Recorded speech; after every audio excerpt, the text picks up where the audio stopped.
for LaNorris Sellers to end the way he did last year by beating Clemson on the road, engineering that comeback in the last drive against Missouri. Electric. Highlight reel plays. Not many players at the college level are having ESPN make an 18-minute montage of your best plays from your first season as a starter, right? And Todd McShay has him as a top 10 draft pick. There are other guys that have him, top 2, 3 guys that are NFL draft prognosticators that are legitimate, and they get their mocks basically from the coaches and GMs they talk to in terms of, if this guy's, at number 2, if the draft started today, we're taking 2. They get that information from somewhere. So LaNorris Sellers, his star and being a legitimate Heisman candidate at the beginning of the season, to me is the biggest story for this team coming into it. That's really the national headline for this team. How does he do it in another year with a defense that is, I don't want to say questionable because they brought in some really good players, but you replaced a lot.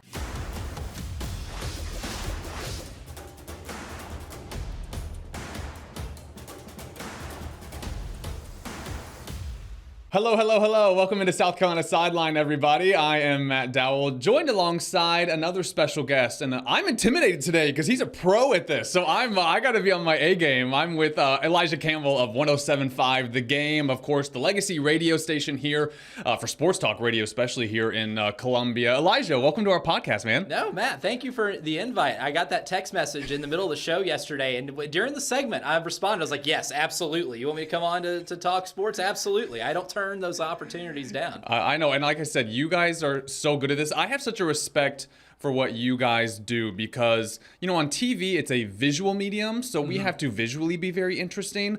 And on this platform, I know we film it and you can watch us on YouTube, but it is audio first. And to be, what's the word?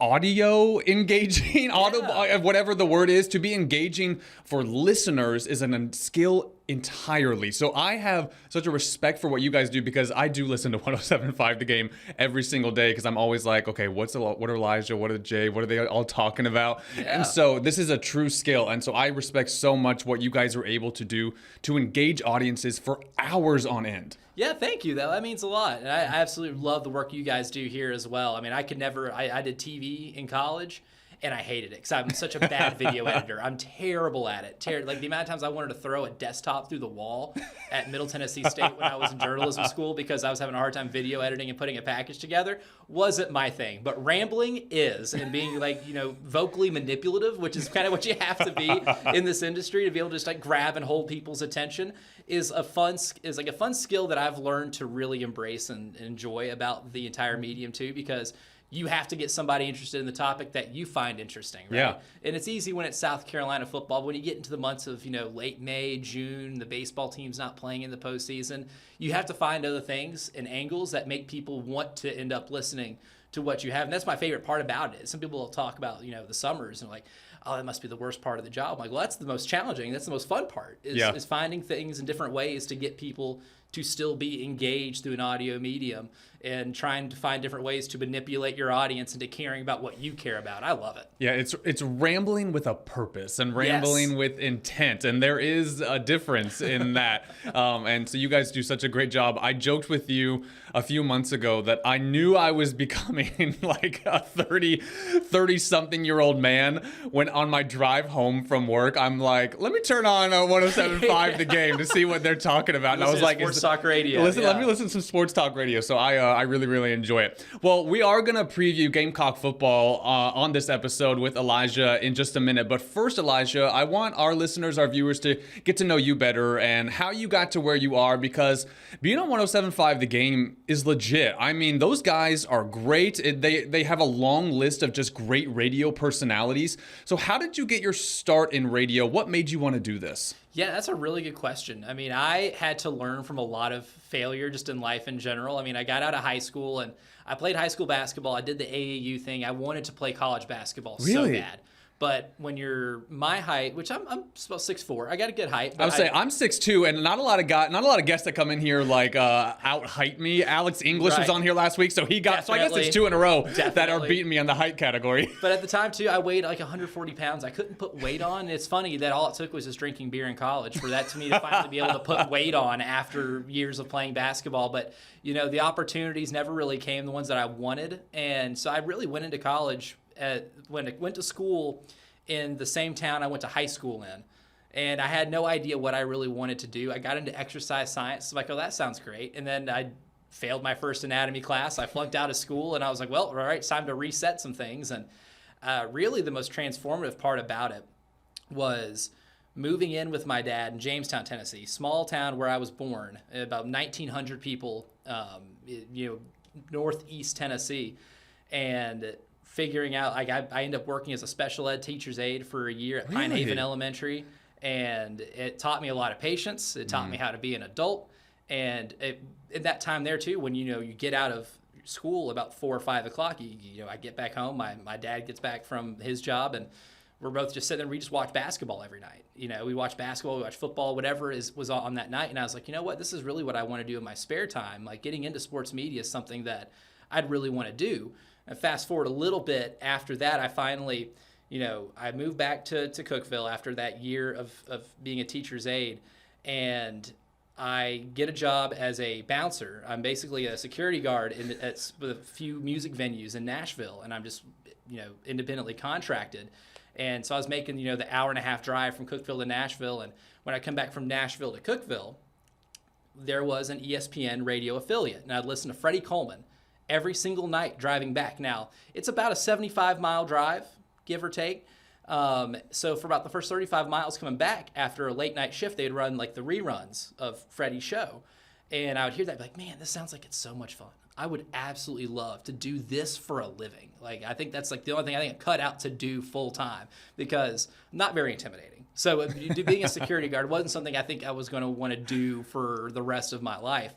And then once I got out of that range, I'd be driving, I'd listen to Freddie for about 35 minutes, and I'd get into about the Lebanon, Tennessee mark on I-40, and then it would, it'd buzz out, and I would, be like, let me try this myself. And I would host basically my own show in my car for the last 40-something miles of that trip every night. I was like, you know what? I think this is something I can do. This is something that is obtainable.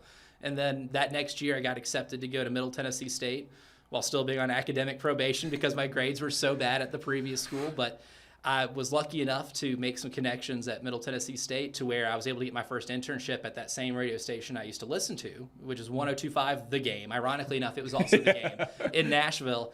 And I interned, and I did whatever I could. I interned for the midday show that one semester. I interned for the morning show the next 2 semesters.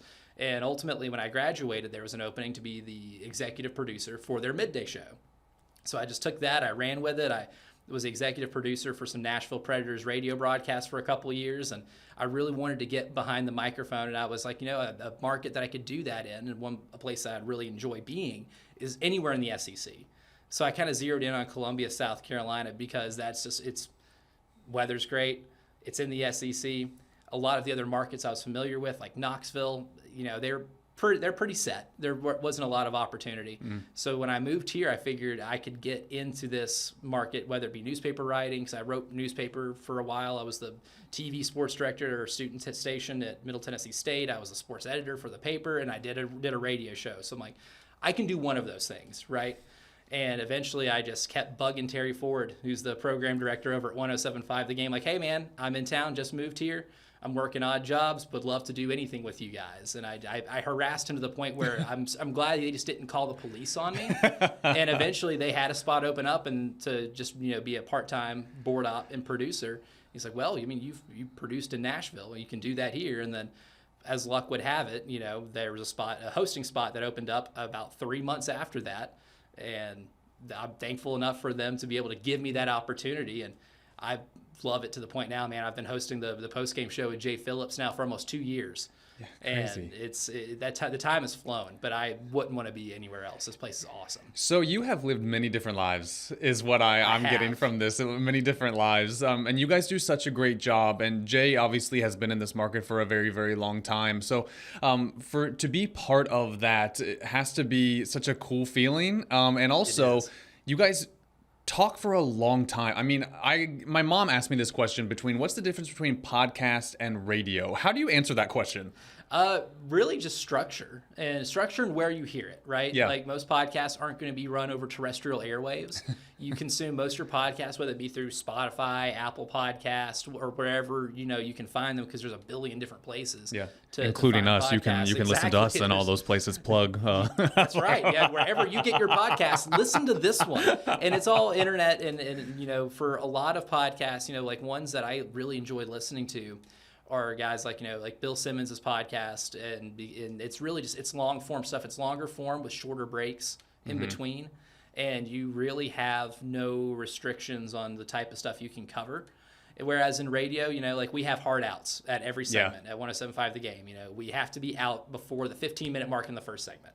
We have to be out before the 30 in the second, and like they're hard outs. So if you have a really good conversation, you kind of have to find a way to wrap it up when you look at the clock and it's 3:28:55. It's like, oh, bleep, we got a minute to get out before we have to go to break. Is there a way that we can have a cliffhanger to where we can leave the audience throughout this 3-4 minute commercial break to want to hear how we continue this? So the challenges are a little different. The way you consume it's a little different, but that's probably the best way I could explain it really to anybody, is the difference between the two. And because it is a production, it is, everything's organized, just like in TV, just like this. It is all organized. It's all planned. There's time and thought put into it. So what does a typical day look like for you on a show day? Yeah, so on a show day, I wake up, I make my coffee normally. Today I was too lazy to, so I had to go purchase a large Red Bull because I have to consume enough caffeine on a daily basis to essentially waken a corpse. But I get up, I have my caffeine intake, I turn on SportsCenter, I come up with show ideas. I've got a memo pad that I jot down, different angles, different things that I think I want to hit on.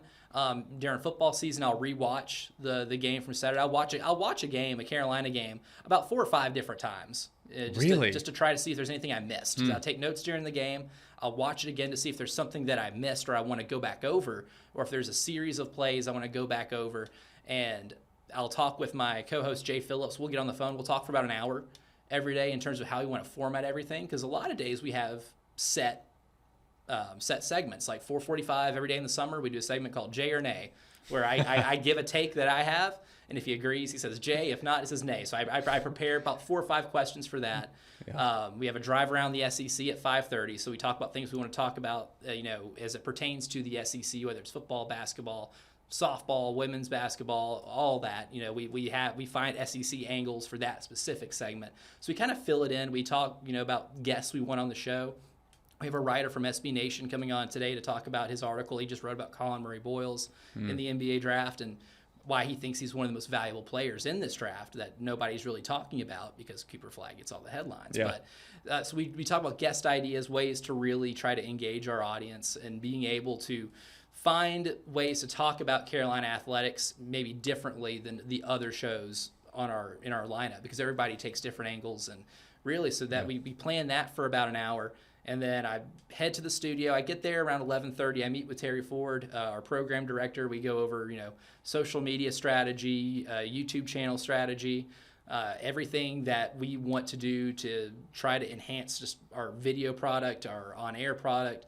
We do that for about 30 minutes, and he's got his show. And then the last 2.5 hours, I'm pretty much filling in the gaps on show prep. So for those who want to listen to you guys, what time does the show start? How long do you go for? So we start at 3 every day, and we run all the way up until 6 p.m. And if you miss it, you can always go back to our YouTube channel. We have a YouTube channel, cool.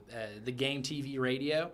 Or if you just search, 107.5 The Game, Columbia, South Carolina, you'll see the page up there, because we video stream everything now. We're trying to get us into the 21st century as humanly possible, and have different ways for people to consume our product. But that's kind of taken off pretty well too. We get a lot of interaction on it, but that's pretty much become our best podcast platform is YouTube. So live from 3 to 6 every day, and if you miss anything, you can always go back on the YouTube. Well, I'm an avid listener on my drives. I like to listen to Elijah and the guys talk about everything, and I think because that's a lot of time to fill, and I don't think people realize how hard it is to fill that much time. Because in TV, we have the news segments and then our sports zone every night at 30 minutes, but that's it. And we got to cover a little bit of everything all around the state. And for you guys to fill 3 hours, you do have to watch games to know in-depth storylines, to know things that are going to differentiate differentiate you guys from everybody else.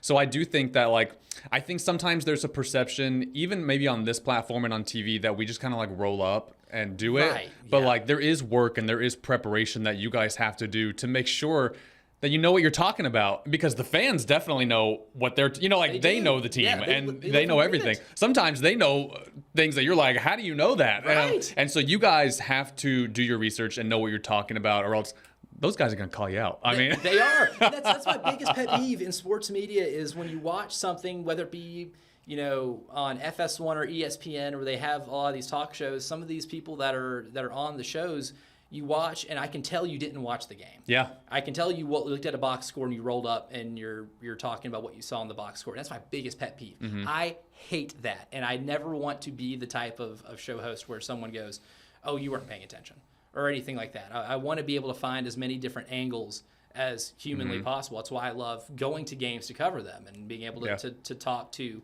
coaches, players, people from within the program too, to be as sourced as I can. Not because I'm writing a print article, because if there's something going on behind the scenes that explains why maybe a player is struggling or why a decision was made on the floor or on the field, I can better explain that, to the audience. I can kind of be that intermediary between fan and team, and just be doing so vocally. Preparation really is the biggest part of talk radio. If you can't do that, then you're going to have a hard time filling 3 hours of content every day. Because if you're going, like I've gone into some radio shows early in my career, not as prepared as I wanted to be, and you get through 2 segments and you're like, I'm running out of stuff. I am drowning. So you have to be able to be as prepared as humanly possible, and you'd rather leave more off the table than having to search for something live in real time. Yeah, and you don't want to risk losing listeners, especially for someone like 107.5.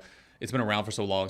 A lot of these listeners have been listening to you guys for years upon years upon years, so you don't want to risk losing them as well. And then the chemistry between you and the co-host is important, all that stuff. So there is just so much preparation. Before we take a break, you've been here, you said 2 years, right? Which is crazy. I feel like you just got here. Like, time flies. And do you have a favorite memory, a favorite game or event that you've covered so far? Oh, it's got to be the national championship game from 24 in Cleveland. Nice. When we had the most watched women's basketball game in the history of planet Earth occur between South Carolina and Iowa. I think that was really the coolest event, just because you felt like you were a part of history, right? Being in that building, you're watching everything that's on the line, all the storylines between, Dawn and the team getting revenge from last season, Caitlin Clark ending her career and being the biggest name in the sport, college or pro, trying to get a championship, right? And then they come out and they start swinging that first quarter.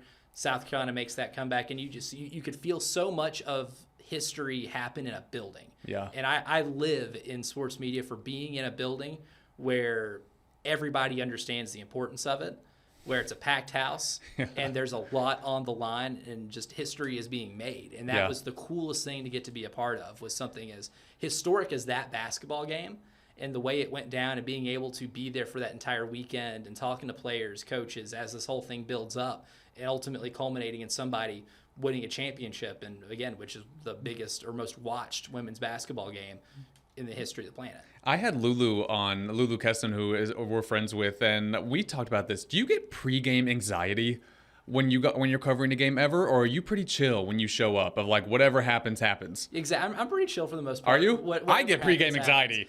But for big ones, like for that game, I couldn't sleep the night before. Because I'm like, what we're about to go walk in there and cover is going to be the most watched thing in America that day. This is a legacy-defining game for everybody involved. Yeah. When you know that the game you cover has the eyes of the nation on it, then you do get a little bit of that feeling. Or if it's a really big game, for the Clemson game last year in football, driving up to Clemson, I drove there that morning. I think I got up at like 4 a.m. or something, because I was like, I'm not going to be sitting in traffic. I'd rather be there 5 hours early than sit there in traffic. Yeah. So the entire drive there, man, I maybe got like 4 hours of sleep the night before, because I was so excited about this game because of how much it meant, because there were college football playoff implications on the line for both teams. Yeah. And so I'm driving up there, and I had a little bit of that. And once it got into the fourth quarter of that game, the nervous energy in that stadium is so contagious. Whether or not you have a dog in the fight or not, or if it's a game that you're covering where you're covering both teams, you still feel that energy that's going on in there. It's what makes sports so great. It's the greatest reality TV show on planet Earth. And that type of tension you can feel even through a TV screen. Yeah, and I think, too, it's like it's not even anxiety for me about, like, who's going to win or lose, because we're impartial journalists and I've covered wins and losses, like, whatever. I think it's just about, like, what's going to happen. What's going to happen? Yeah, it's like it's a nervous excitement because you know anything can happen. And that's like, I get that sometimes even just like watching a game on TV. You know, I know if it's a national championship game or something, the entire day, that's all I'm thinking about is that game, you know, because I know somebody's going to be crowned a champion. Somebody's going to make a play that changes their life forever, or somebody might ruin a play that changes their life forever in a negative way. And I know for that Iowa-South Carolina game, the national championship last year, I was there for the year before in the Final Four when it was the same scenario of an undefeated South Carolina team whose dreams came crashing down, and it was a rough locker room to cover. It was a rough atmosphere. You know, it was a tough one. And I had anxiety of like, I don't know if I can cover that again, you know, especially now. And now it's a championship. It's the same scenario. I was like, I don't know so there was anxiety with that too, of like, and then the game started, you know, Iowa started hot and I was like, like what's going to happen? Is it going to be the same feeling as a year ago? So you have a little bit of that of when you do cover teams, you know, for a full season or whatever it is in any sport of, okay, like, how hurt are these athletes going to be after? How excited are they going to be? So there's all kinds of emotions going on when you're sitting there, like just waiting to see what's going to happen. When you cover them for an entire year too, you kind of go through that roller coaster of emotion with them, right? Like if they have a bad loss at home, you know, you can feel it because you talk to these players, these coaches almost every day. And you feel their emotion as well. Like emotion is contagious. It's probably the most contagious non-illness on planet Earth, right? And depending on who you ask, it is an illness, but you feel that just by talking to them. It's like if you go to work with somebody every day and they say, hey, yeah, I've got, you know, I'm going to propose to my significant other tomorrow. And you're like, oh, good luck, man. I'm pulling for you.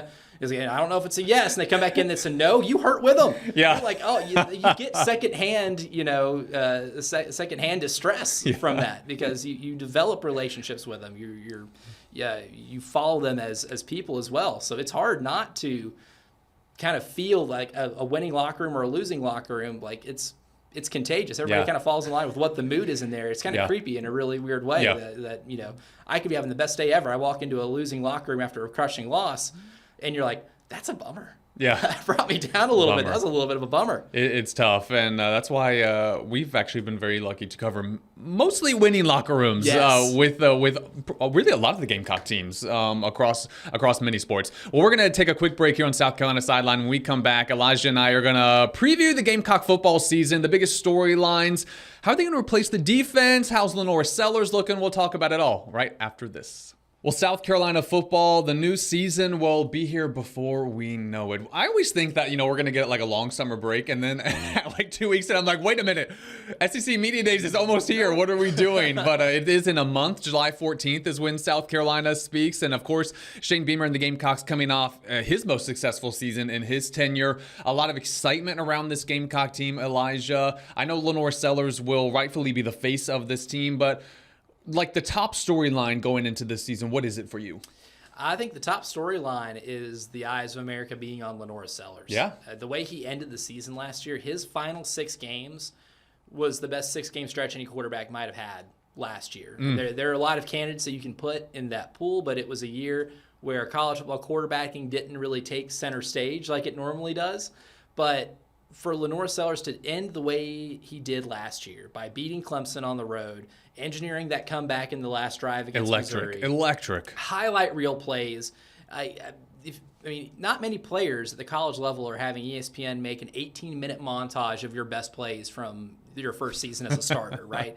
And Todd McShay has him as a top 10 draft pick. There are other guys that have him top 2, 3 guys that are NFL draft prognosticators that are legitimate, and they get their mocks basically from the coaches and GMs they talk to in terms of, if this guy's, at number 2, if the draft started today, we're taking him 2. They get that information from somewhere. So LaNorris Sellers, his star and being a legitimate Heisman candidate at the beginning of the season, to me is the biggest story for this team coming into it. That's really the national headline for this team. How does he do it in another year with a defense that is, I don't want to say questionable because they brought in some really good players, but you replaced a lot. And early on in the season, they banked on that defense to win them a lot of games. They banked on that defense to win them the Old Dominion game, right? But to me, it's how does he handle that type of heightened scrutiny? His life is completely changed, right? We were sitting here in June 2025, and what his life was in June 2024 probably makes him feel like he was on a different planet, right? It's a different reality that he lives in now, and it will be for as long as he plays football. So that's the big thing. But the other thing, and you mentioned it before we went to break, is what does the defense look like, especially the defensive front? Dylan Stewart is going to be expected to be an All-American going into this year. He's another guy that when he's draft eligible will probably be a top 10 pick because edge rushers are that highly valued in the NFL. But can you have somebody on the opposite end of him to take advantage of one-on-ones? I think one of the biggest reasons Kyle Kennard had the year he did was because Dylan Stewart got so much attention. I love going back to the Alabama game last year. And if you watch the TV broadcast, Jesse Palmer on a couple plays kind of highlights Alabama's protections. Like they look and say, look, you have a tight end here, you're in max protect with the running back on the side, Dylan Stewart's on you. Essentially have three guys that are in charge of making sure Dylan Stewart doesn't consume Jalen Milroe like he's eating lunch. And then on the other side, it's a one-on-one with Kyle Kennard and All-American left tackle Caden Proctor. But it's a one-on-one, and Kyle Kennard won, and that was what caused that safety early on in the game. Was Kyle Kennard won that battle on the edge and was able to force Jalen Milroe into a bad decision. Kyle Kennard was good enough to be able to exploit one-on-ones. Do you have an edge rusher on the opposite end of Dylan Stewart who can take advantage of those one-on-ones and just eat? Just be like, hey, that's the only guy that's in charge of you. Beat him off of the ball, get to the quarterback, we'll take care of everything else. Because if you do that, then this defense, with the way their secondary is, I think getting Brandon Cisse from NC State in the transfer portal is one of the biggest gets anybody got in college football. Jalen Kilgore has been discussed as a potential first-round pick for next year's NFL draft. He's really developed into a star safety, in his own right.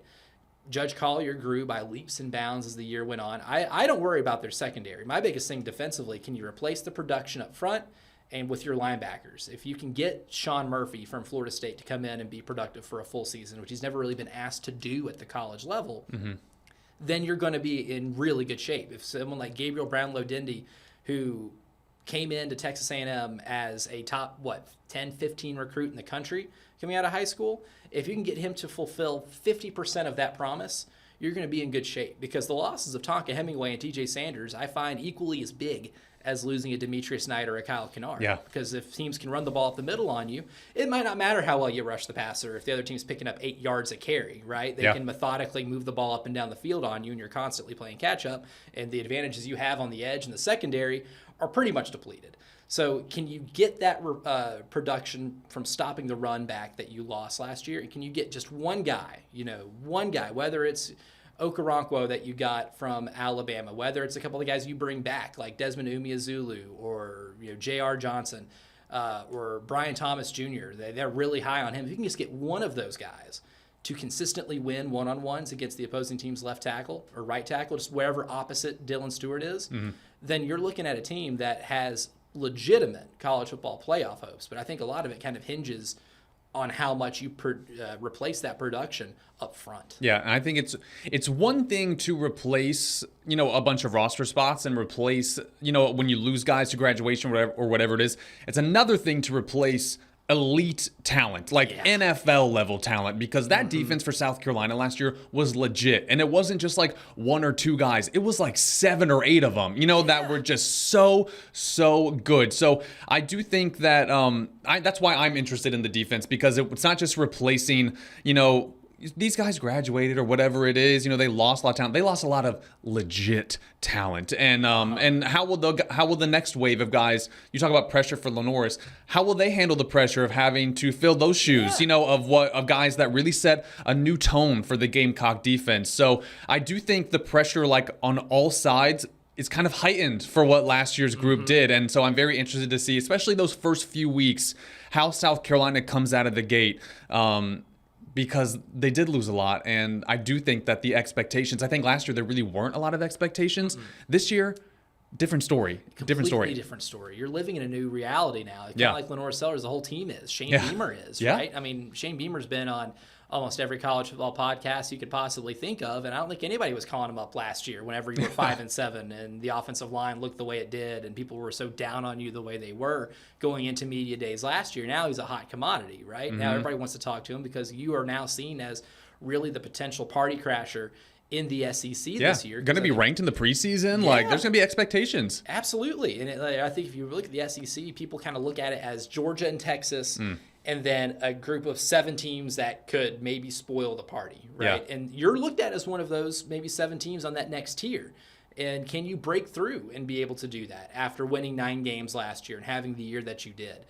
That's what makes this team so fascinating, too. And this is one of those things that when you talked about last year, Matt, that we're going to look back on the 2024 South Carolina defense in 10 years and be like, oh my God, that defense is loaded. I think we'll look at it the same way we do 2011, 2012 defenses where it's like, yeah, Jadeveon Clowney was the highlight. Oh my God, I forgot Melvin Ingram was on that team. Absolutely. DJ Swearinger too. Yeah, and you just go through the names of the players that were on that defense. And you're like, wow, like that's a team of future NFL Pro Bowlers that's on there. And there's a real chance that in like 10 years, we'll be looking back on the 24 defense the exact same way.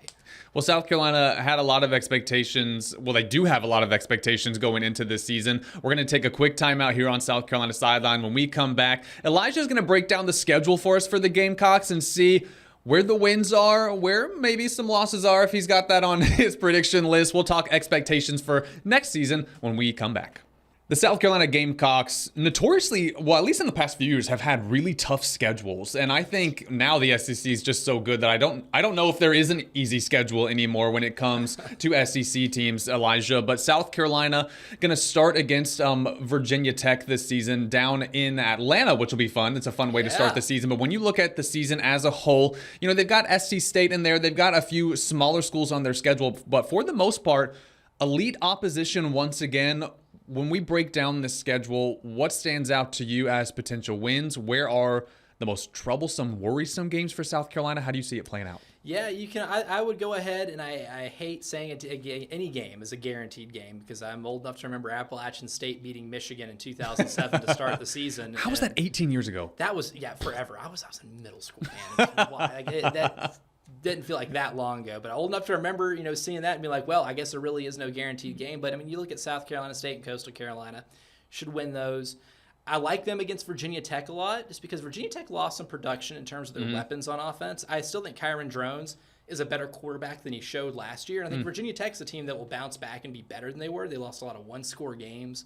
They're one of those teams that I look at as the perfect candidate for positive regression because they had some bad bounces. They were what I thought was a bad, video replay overturn of a touchdown against Miami that would have won them that game. Their season looks a lot differently if that happens, or if they don't lose an overtime game against Vanderbilt on the road to start their season. We're talking about this game maybe being a top 25 matchup. It's amazing how a couple of bounces of the ball or an officiating call when you're in a close game can change how you're perceived. Yeah. But I think Virginia Tech's going to be tougher than some people think, but I still think South Carolina should win that game. I think there'll be more points scored than I think we maybe expect going into it. But then you look at the SEC slate before you get to Clemson, you got some scheduling breaks. Going to Missouri is always really hard, but they have so much to replace on offense. Yeah. And I like Bo Prabula at quarterback a lot. I don't know if they have enough around him in terms of maybe weapons and offensive line just yet to say if I like them over South Carolina. But as of now, I give Carolina a little bit of an edge. I think there's a more complete team as we sit here, in June. I think they'll beat Vanderbilt. I'm not buying the Vanderbilt thing this year. I mean, you beat Alabama once. Congratulations. You still lost to Georgia State. That kept you from winning, 8 games last year. And they're kind of talking. They're talking up the South Carolina game already. They are. They really are. And it's like, well, buddy, you've not played in Williams-Brice yet. And that's going to be a night game too. So I don't buy Vanderbilt winning that game on the road. Vanderbilt didn't win a lot of big games on the road last year. They're improved, but I still expect them to win that game. I think really the SEC game I feel the most confident in is Kentucky. I am so low on Kentucky. I don't think I've ever been lower on Kentucky football team than I am this year. Yeah. Zach Calzada, I'm going to believe it when I see it basis with him. They lost so much in the transfer portal. They didn't have a great recruiting class. It does kind of feel like Mark Stoops is kind of mailing it in a little bit. I do think they dropped the hammer on Kentucky. And if you look at maybe some potential losses, I don't see Alabama as one of the biggest ones. Really? Alabama's got to come here. And when it comes kind of like Zach Calzada at Kentucky, I want to believe it when I see it basis with quarterback Ty Simpson. He's been there. This is his 4th year there. He's never taken the reins as a starter until now.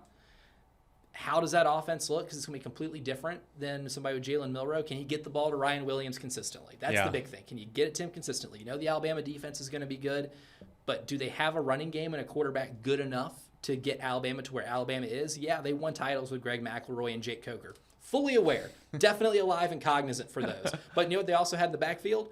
Heisman Trophy winners and Mark Ingram and Derrick Henry, right? Yeah. You got to be able to run the ball well enough to be able to supplement your passing game if it's subpar. So that one I see as that maybe not even a coin flip. I'd give maybe South Carolina a 60-40 edge in that one.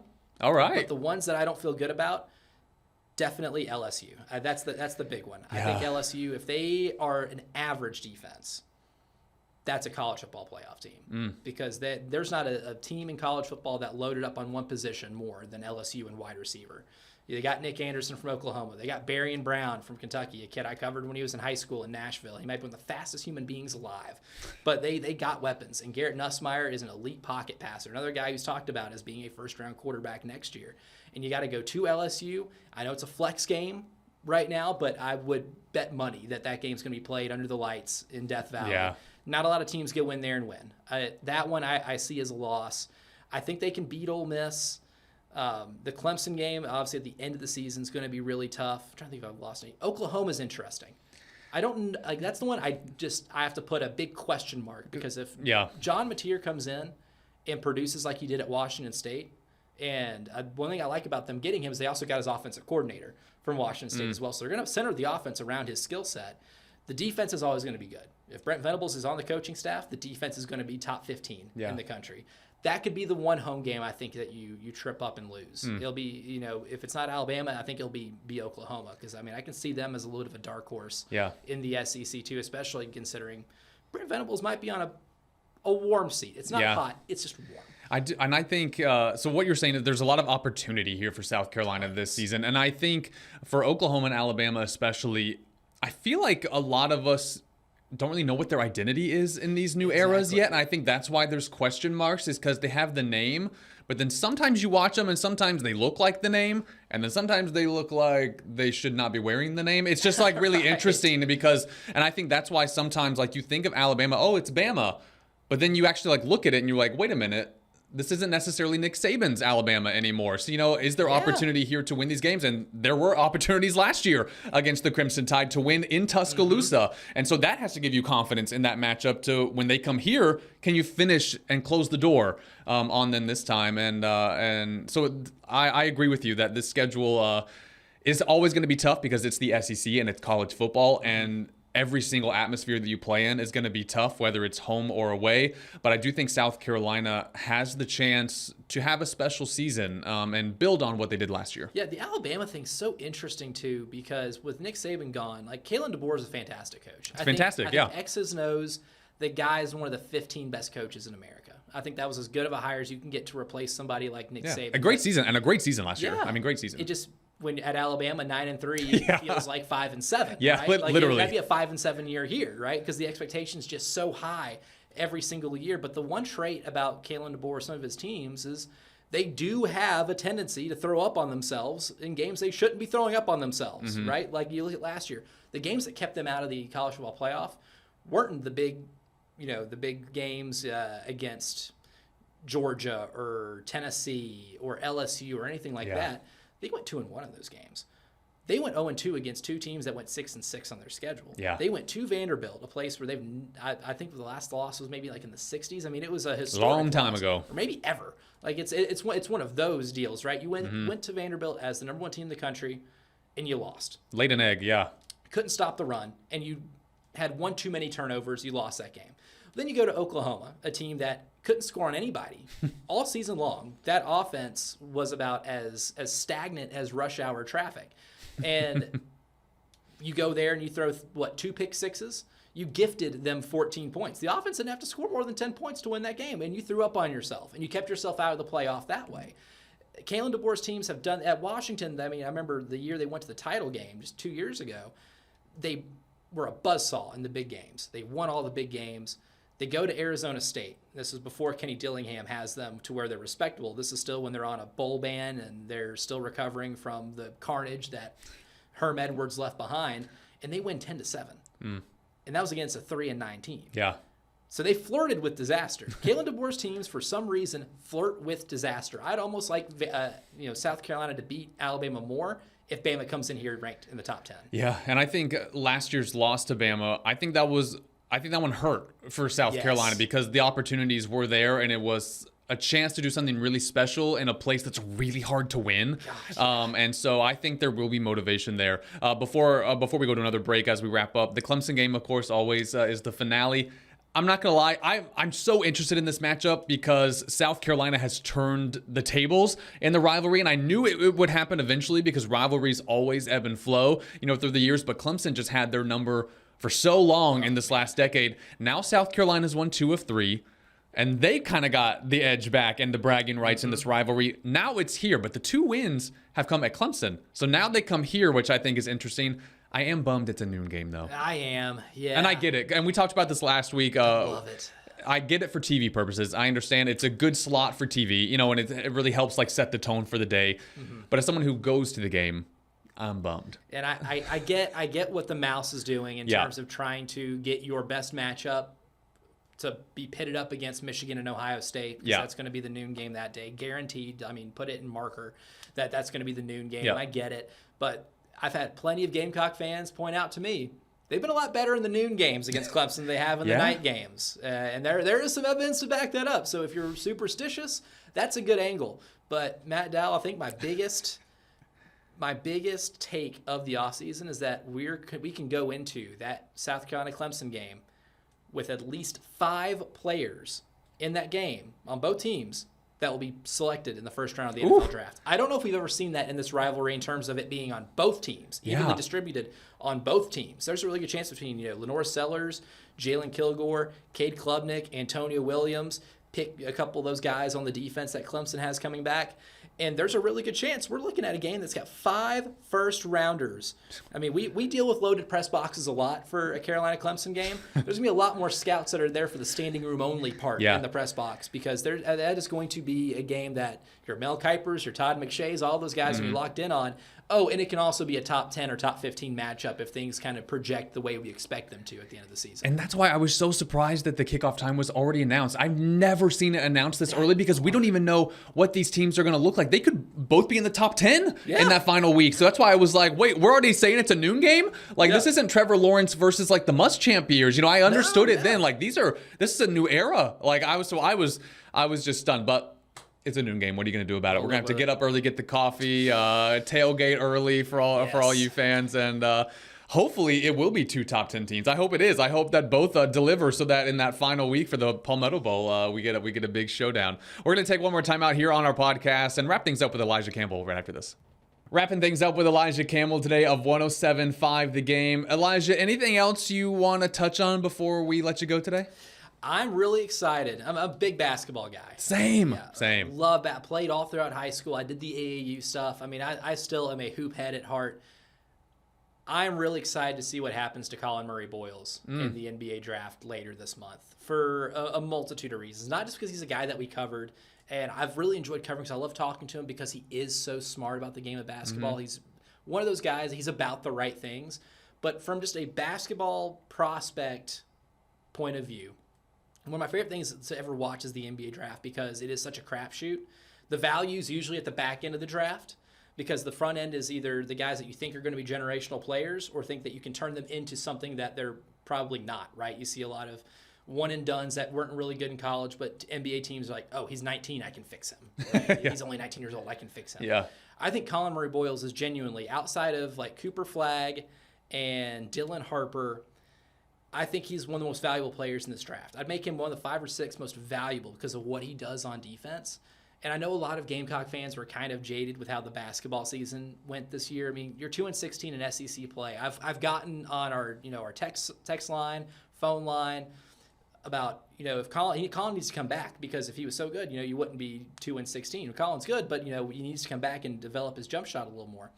Defensively, he's the best player, second best player in this draft. Cooper Flagg's probably the best, but I mean, Collin Murray-Boyles is Draymond Green. I watch him and I'm like, that guy, if you get him in the right place, will help somebody win a title because of how versatile he is defensively, how great of a passer he is out of the short roll. His decision making, if I could speak, is off the charts for somebody his age. He is an elite passer, great court vision, and he's undersized for a power forward, because I think he was measured at the combine without shoes as a little under 6'7", and he doesn't have a three-point shot, which can be developed if you get him in the right place that can develop that sort of thing. You can space the floor with some good coaching. But that's a guy that's got so much of the stuff that you can't teach that NBA teams try to drill in guys that will never have it. There's so many guys that are taking the lottery every year that teams think can be playmakers. They think they can get them to turn into great decision makers. They think they can get them committed to the defensive end of the floor, but that never pans out. And great, you score 20 points per game in college. You can't guard the chairs we're sitting in, and you would rather sacrifice a family member than pass the ball up if you get double teamed. That happens with a lot of these guys. An NBA team doesn't have to do that with Collin Murray-Boyles. Collin may never be a superstar, but he can be one of those guys that you see in the finals right now. He can be somebody that plays the role of a Lou Dort and Alex Caruso. Those guys aren't going to score 25, 30 points and be the headline. But the Oklahoma City Thunder aren't winning 68 games in a season and being on the verge of winning an NBA title if it's not for guys like Alex Caruso, Lou Dort, Aaron Wiggins, Isaiah Hartenstein. Those guys win you championships. The stars are one thing. You have to have guys that can light it up.